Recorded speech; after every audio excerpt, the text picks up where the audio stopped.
Assalamualaikum warahmatullahi wabarakatuh. Halo, jumpa lagi dengan Bu Nova.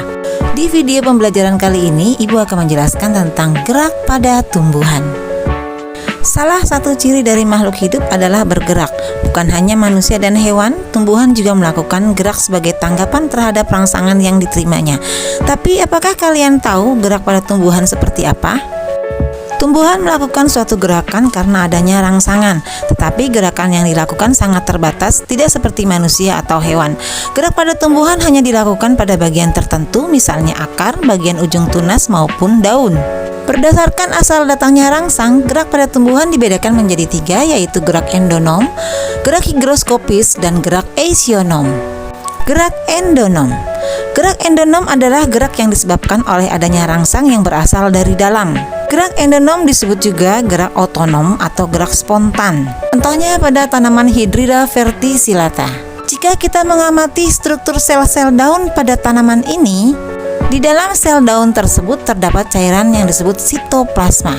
Di dalam sitoplasma terdapat butiran bulat berwarna hijau yang disebut kloroplas. Jika kita mengamati butiran kloroplas tersebut secara cermat lagi, kita akan melihat kloroplas tersebut bergerak berkeliling atau rotasi di dalam sel yang disebut gerak siklosis. Pergerakan tersebut sebenarnya akibat dari pergerakan atau aliran sitoplasma di dalam sel. Gerak ini terjadi secara spontan dan berasal dari dalam sel tumbuhan tersebut. Gerak higroskopis.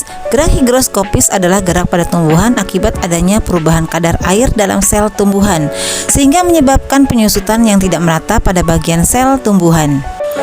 Contohnya adalah membukanya kotak-kotak sporangium pada tumbuhan paku, pecahnya buah polong-polongan yang kering, dan pecahnya biji pinus.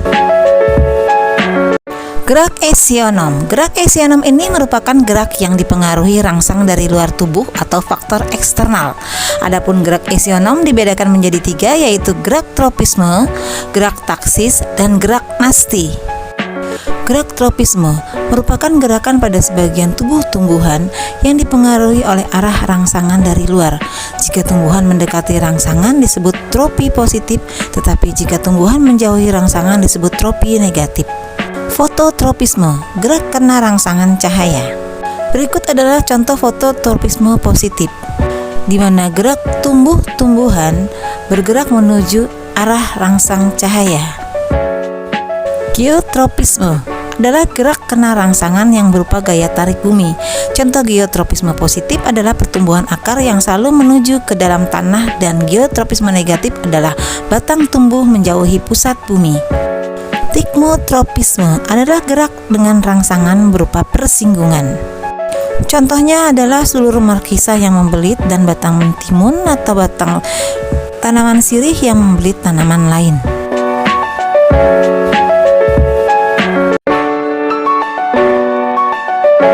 Hidrotropisme adalah gerak rangsangan dari sumber air. Contohnya pertumbuhan akar tanah yang selalu menuju ke sumber air. Kemotropisme adalah gerak pada tumbuhan dengan rangsangan berupa zat kimia.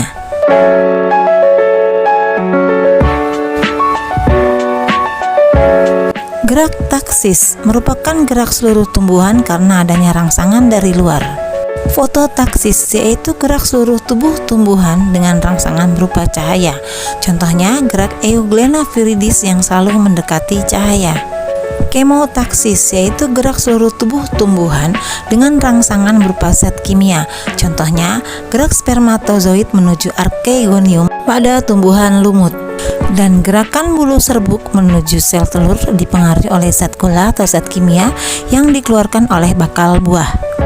Gerak nasti merupakan gerak dari bagian tumbuhan yang arahnya tidak tergantung pada arah datangnya rangsangan. Arah gerakannya terjadi akibat perbedaan tekanan turgor, di mana tekanan turgor menyebabkan tumbuhan menggembung. Seismonasti, gerak dengan rangsangan berupa sentuhan. Contohnya gerak menutupnya daun putri malu. Fotonasti, gerak sebagai reaksi terhadap rangsangan berupa cahaya. Contohnya bunga pukul 4 atau Mirabilis jalapa mekar setiap sore. Niktinasti, gerak tidur dari tumbuhan karena adanya rangsangan berupa gelap.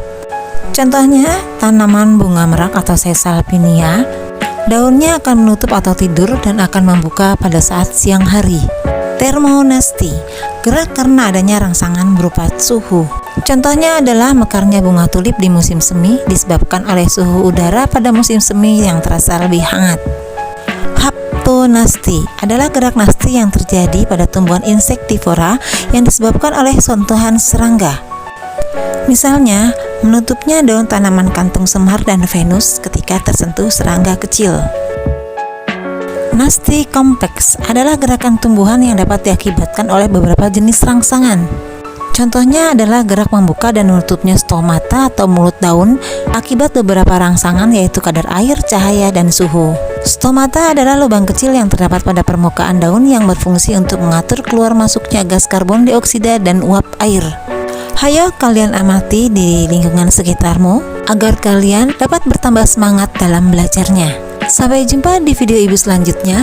Semangat belajar!